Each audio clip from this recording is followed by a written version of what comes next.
Hello everyone, welcome back to my channel. तो आज हम बना रहे हैं मधुबनी आर्ट। इसमें मैं बना रही हूँ कैनवस पे, और ये बनाते बनाते हम बात करेंगे मधुबनी आर्ट की हिस्ट्री के बारे में कि मधुबनी आर्ट क्या है, कैसे है, कब बन पा, वगैरह वगैरह। तो चलो शुरू करते हैं।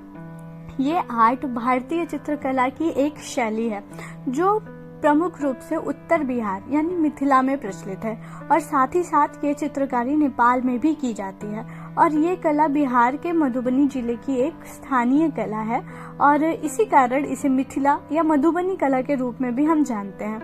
और इस पेंटिंग की शुरुआत रामायण काल से ही हो गई थी, मतलब ये बहुत पुरानी पेंटिंग है। और कहा जाता है कि मिथिला के राजा जनक ने सीता के विवाह के अवसर पर गांव की औरतों से घरों की दीवारों पर मिथिला पेंटिंग करवाया था, जिसमें मिथिला नगरी की अनोखी संस्कृति को दर्शाया गया था।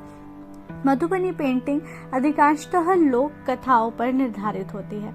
इसमें रामायण, शिव पार्वती, राधा कृष्ण की कई सारी लीलाओं का चित्रण किया गया है। और साथ ही साथ इस पेंटिंग में मछली, तुलसी, मोर, दुल्हा दुल्हन, केले के पेड़, सूर्य, चंद्रमा, ऐसे बहुत सारी सिंबल्स का यूज किया गया है, जिससे ये अत्यंत लोकप्रिय है।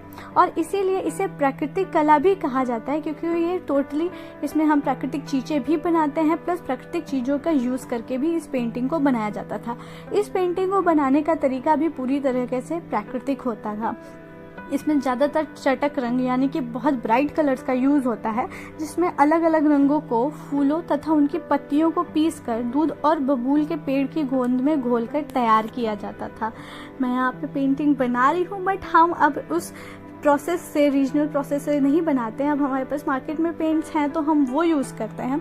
और स्टार्टिंग एरिया में मधुबनी पेंटिंग दो टाइप की बनती थी। भित्ति पेंटिंग जो घरों की दीवारों पर, जिसे म्यूरल भी कहते हैं, और अरिपन पेंटिंग जो घरों के आंगन में रंगोली की तरह बनाई जाती थी।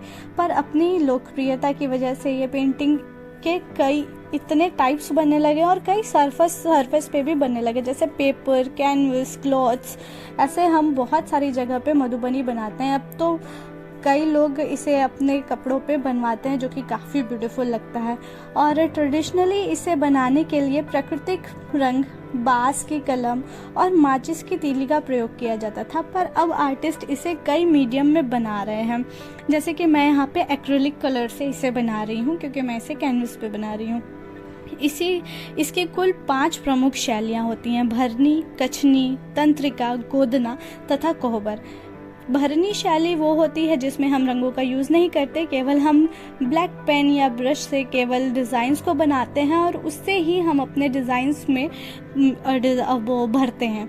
और कछनी होता है जिसमें हम डिज़ाइंस के साथ साथ कलर का भी यूज़ करते हैं। ये जो मैं बना रही हूँ ये पूरा कछनी टाइप है, क्योंकि इसमें मैंने ब्रश से भी काफ़ी सारे डिज़ाइंस बनाए हैं, भरे हैं, और प्लस कलर का भी यूज़ किया गया है। तंत्रिका, जैसे हम तंत्रिका की बात करें तो जो तंत्र मंत्र विद्या ये होती है, उसमें भी आप देखोगे तो कई टाइप के आपको लाइंस दिखेंगी, आर्ट फॉर्म दिखेगा, तो वो तंत्रिका में आता है।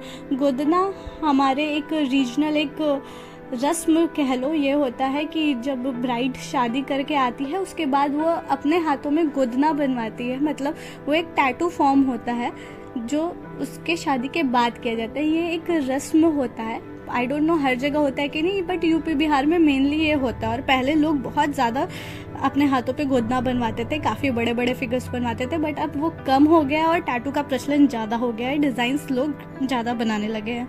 और लास्ट है कोहबर। कोहबर हम अपने शादियों में यूज़ करते हैं। उस पहले तो कोहबर को पूरे प्राकृतिक तरीके से, मतलब गोबर से बनाया जाता था, पर फिर धीरे धीरे इसे पेंट करने लगे और अब तो इसके स्टिकर्स आ गए हैं।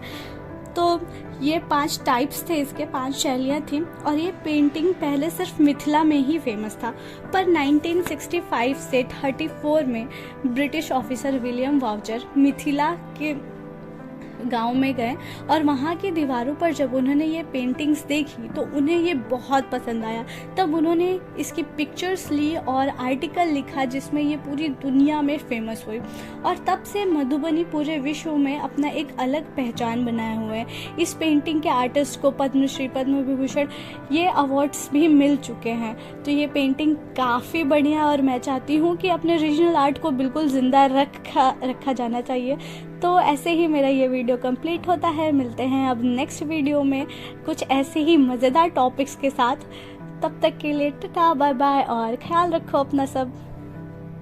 और अगर आपको मेरी ये पेंटिंग पसंद आई तो डू लाइक, शेयर, कमेंट्स और सब्सक्राइब करो यार। बहुत कम लोगों ने मेरे वीडियो सब्सक्राइब किए हैं, केवल 1% सब्सक्राइबर्स ही मेरे वीडियो देखे हैं, बाकी 99 क्यों नहीं कर रहे हो। अगर आपको मेरा वीडियो पसंद आया तो please do subscribe, and thanks for watching.